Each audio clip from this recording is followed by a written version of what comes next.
Bonjour, c'est Jean Descartes, bienvenue au cœur de l'histoire.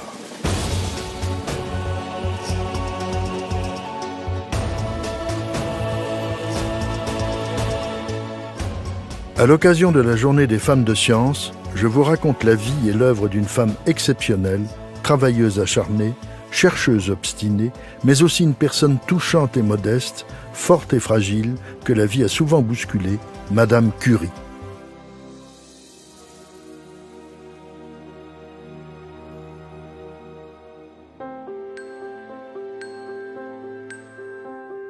En cette année 1903, ils sont 3 Français à recevoir le prestigieux prix Nobel de physique. Henri Becquerel, 51 ans, qui a découvert la radioactivité, son élève Pierre Curie, 44 ans, et Marie Curie, son épouse, 36 ans. Marie Curie, pas très grande, est une jolie blonde aux yeux bleus. Elle est surtout la première femme à être honorée par cette distinction mondiale. La notoriété va s'abattre comme la foudre sur ce couple de savants. Leur discrétion et leur modestie vont être mises à rude épreuve. Mais qui est donc cette Madame Curie ?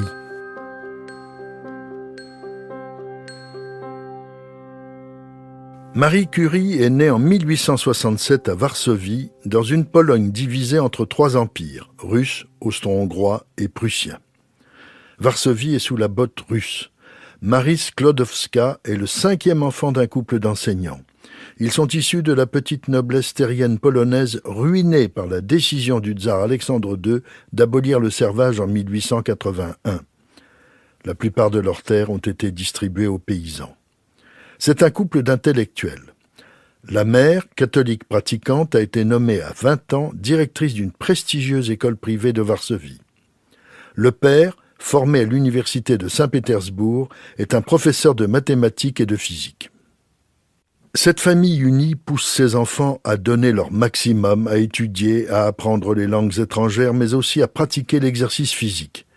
C'est plutôt novateur à cette époque. Ils sont farouchement polonais, pratiquent secrètement cette langue, car le russe est la seule langue autorisée à Varsovie. Mais il n'y a pas que l'étude. Il y a aussi des vacances merveilleuses chez des cousins dans la Galicie austro-hongroise. Dans cette région, grâce à l'empereur François-Joseph, respectueux des langues de son empire multinational, on a le droit de parler polonais. Mais il y a aussi les vacances dans le domaine d'un oncle au nord de Varsovie. On y monte à cheval, on chasse à courre, on pêche les écrevisses la nuit au flambeau, des plaisirs plutôt aristocratiques. Malheureusement, 2 drames vont bouleverser l'enfance de Marie. Une sœur aînée, qu'elle adorait, meurt du typhus à 14 ans, et surtout, sa mère est victime de la phtisie, la tuberculose, quand Marie a 11 ans. Le père veuf s'occupe admirablement de ses enfants, tous sont des élèves brillants, Marie comme les autres. Elle termine ses études en 1883 à 16 ans. Pour des jeunes filles qui veulent poursuivre des études, Varsovie n'offre pas beaucoup de possibilités. La sœur aînée de Marie, Bronia, souhaite devenir médecin. Pour cela, elle rêve d'aller à Paris. Une fois devenue médecin, elle pourrait permettre à Marie de la rejoindre. Ce plan ne peut fonctionner que si on met un peu d'argent de côté. Marie, diplômée et maîtrisant 5 langues, le russe, le polonais, l'allemand, mais aussi le français et l'anglais, se place comme gouvernante d'enfants, d'abord chez un avocat à Varsovie. Puis, elle trouve la même place chez un aristocrate fortuné à 80 km de Varsovie. La famille l'accueille très bien, Marie y restera 3 ans. Elle tombe amoureuse du fils aîné, c'est réciproque, mais la famille s'oppose farouchement à ce mariage. Soudain, Marie fait l'amère expérience du déclassement social. Elle revient à Varsovie, tout à fait convaincue de faire des études scientifiques poussées. Sa sœur Bronia est déjà à Paris, où elle fait des études de médecine et sur le point d'épouser un Polonais déjà médecin. Elle propose à sa sœur Marie de l'accueillir à Paris. Marie écrit à Bronia « Décide si vraiment tu peux me prendre chez toi. Car moi je peux venir. J'ai de quoi payer les dépenses. Si donc sans te priver beaucoup tu peux me donner à manger, écris-le-moi. Vous pourriez me caser n'importe où. Je ne vous encombrerai pas. Je promets que je ne ferai aucun ennui, aucun désordre. Je t'implore de me répondre, mais très franchement. » En novembre 1891, Marie débarque à Paris. Elle a 24 ans et s'inscrit aussitôt à la Sorbonne, dont les laboratoires viennent d'être refaits. Il y a peu de femmes chez les étudiants en sciences, seulement 23 sur 2000. Marie travaille dur, perfectionne son français, comble ses lacunes en mathématiques et en physique. En 1893, elle obtient sa licence de physique avec la mention « très bien ». Elle est la première de sa promotion. Elle commence l'expérience du laboratoire et cherche un lieu pour continuer ses recherches. Dans une soirée, elle rencontre un certain Pierre Curie, chef de travaux à l'école de physique et chimie industrielle de la rue Lomont, près du Panthéon. Une rencontre décisive. Quand j'entrai, Pierre Curie se tenait dans l'embrasure d'une porte-fenêtre donnant sur un balcon. Il me parut très jeune, bien qu'il fût alors âgé de 35 ans. J'étais frappée par l'expression de son regard fier et par une légère apparence d'abandon dans sa haute stature. Pour lui, c'est un coup de foudre. Lui, qui pouvait écrire « Les femmes de génie sont rares », découvre en Marie une jeune fille passionnée par la science. Il n'a qu'une idée en tête, la revoir. En juillet 1894, Marie obtient sa licence de mathématiques, deuxième de sa promotion.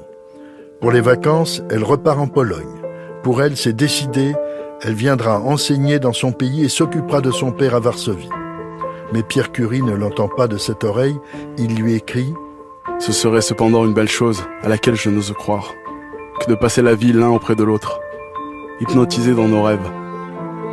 Notre rêve patriotique, notre rêve humanitaire et notre rêve scientifique. » Marie résiste, mais la mère de Pierre Curie, sa propre sœur Bronia et son père, M. Sklodowski, vont la convaincre d'épouser Pierre.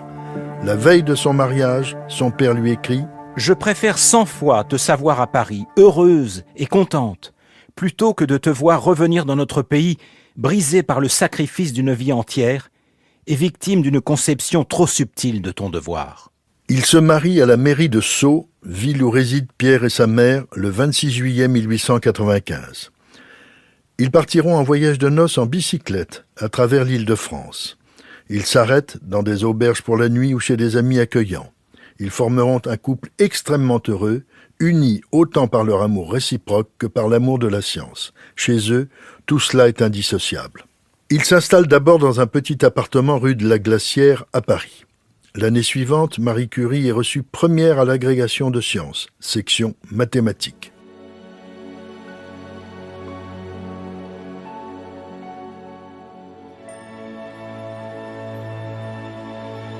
En 1897, il y a 2 événements majeurs dans la vie du couple. Le 12 septembre, Marie accouche de leur premier enfant, Irène.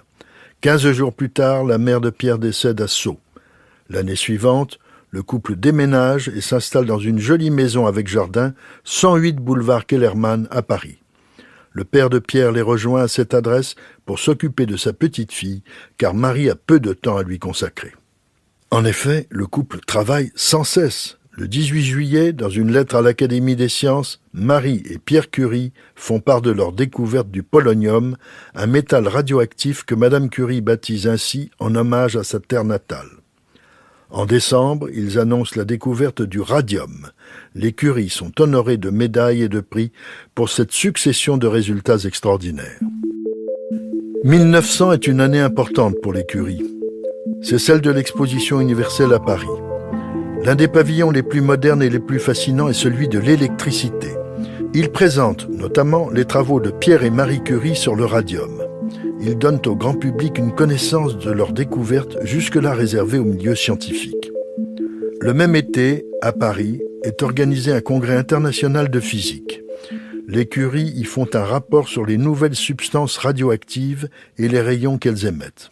Outre leurs travaux, les Curie sont avant tout des universitaires. Pierre est chargé de cours de physique à l'Université de Paris et Marie prend son poste de professeur à l'École normale supérieure de Sèvres. Elle est la première femme nommée à une telle fonction. Elle nouera avec ses élèves des rapports très chaleureux. Elle s'intéressera à leurs travaux et aidera les plus brillantes dans leur carrière.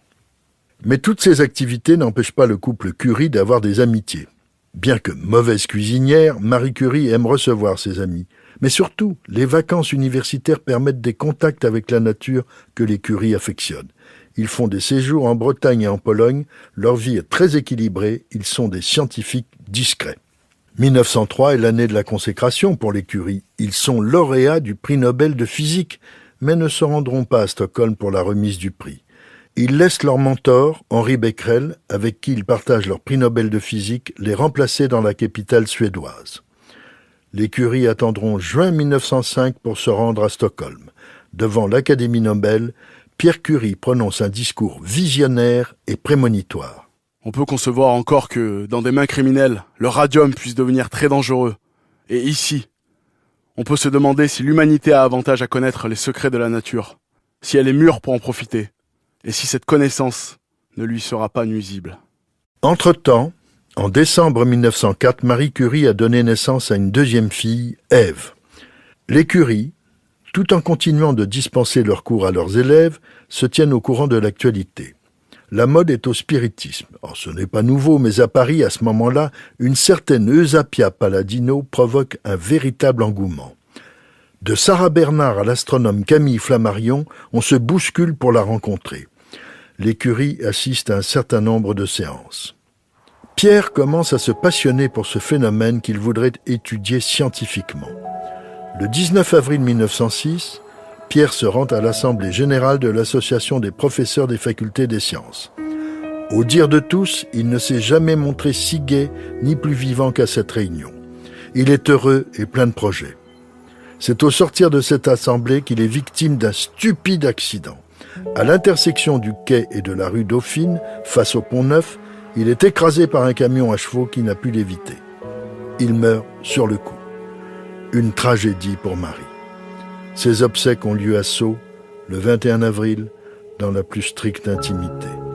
Marie ne supporterait pas des funérailles solennelles. Elle résume ainsi la situation. Ma vie est saccagée de telle sorte qu'elle ne s'arrangera plus. Je pense qu'il en sera toujours ainsi et je n'essaierai pas de vivre autrement. Je désire élever mes enfants le mieux possible, mais même elles ne peuvent réveiller la vie en moi.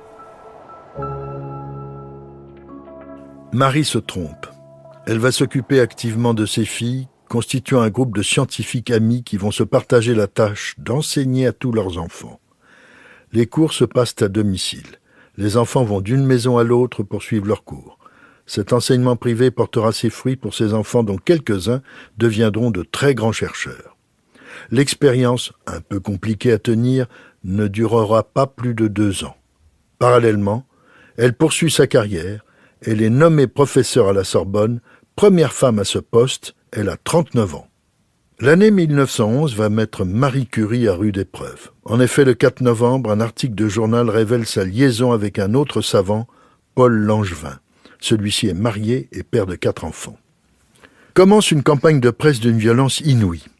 Paradoxalement, dans cette tempête, le 9 novembre, Marie est informée que l'Académie Nobel lui a attribué le prix Nobel de chimie pour l'ensemble de son œuvre. Malgré les horreurs qui se déversent sur elle, elle ira recevoir son prix à Stockholm. Au même moment, les époux Langevin annoncent leur séparation de corps. Curieusement, Paul Langevin n'est pas accablé par la presse. C'est forcément Marie la coupable.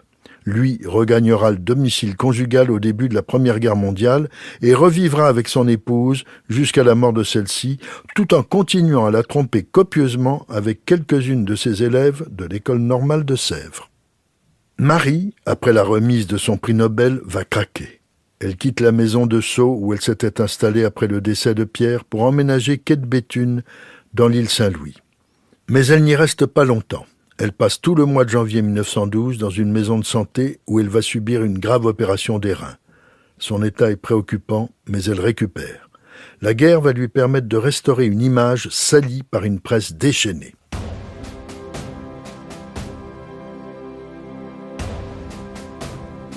Le début de la guerre, si difficile pour la France, l'est encore plus pour Marie. Elle vit très mal l'invasion de la Pologne par l'Allemagne et s'inquiète pour sa famille. Mais Paris étant menacé, le gouvernement lui demande de mettre à l'abri le radium en sa possession et qui représente une véritable fortune. Marie enferme le métal dans une lourde boîte de plomb et la transporte jusqu'à Bordeaux, où elle sera enfermée dans un coffre.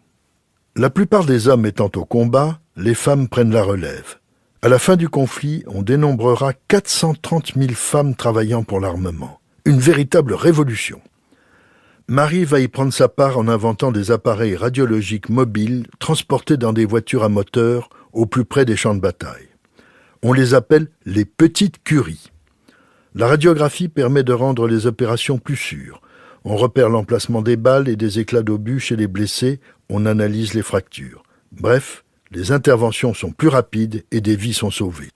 Avec une énergie sans relâche, Marie va tout organiser. La constitution de ce parc automobile, grâce à la générosité de ses propriétaires, la confection d'appareils radiologiques transportables et suffisamment isolés pour qu'on les manipule sans danger, c'est elle qui les supervise. Marie se charge aussi de la formation du personnel. Cela va remarquablement fonctionner et Marie aura fait une véritable œuvre de salut public jusqu'à la fin de la guerre. La paix revenue, Marie Curie sera unanimement reconnue. Elle fait un voyage triomphal aux États-Unis en 1921. Les femmes américaines lui font don d'1 gramme de radium pur. La même année, la Fondation Curie est reconnue d'utilité publique. Elle a pour but d'utiliser les rayonnements pour le traitement du cancer. De 1919 à 1935, plus de 10 000 malades y seront traités. Madame Curie a toujours eu une santé fragile. Outre ses brûlures aux mains, elle souffre de problèmes rénaux. Elle subit 4 opérations de la cataracte en 1923 et 1924 qui l'obligent à porter d'épaisses lunettes. En 1934, à cause de graves difficultés respiratoires, sa fille Ève l'a fait transporter au sanatorium de Sanselmoz, près de Chamonix. Marie Curie y meurt le 19 juin 1934. Elle sera enterrée au cimetière de Sceaux aux côtés de Pierre.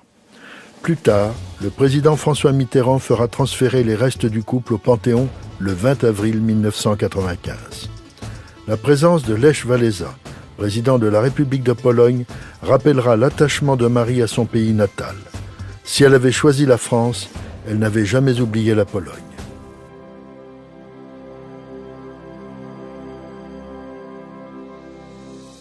Si cette plongée au cœur de l'histoire des sciences vous a plu, n'hésitez pas à en parler autour de vous et à me laisser vos commentaires sur le groupe Facebook de l'émission.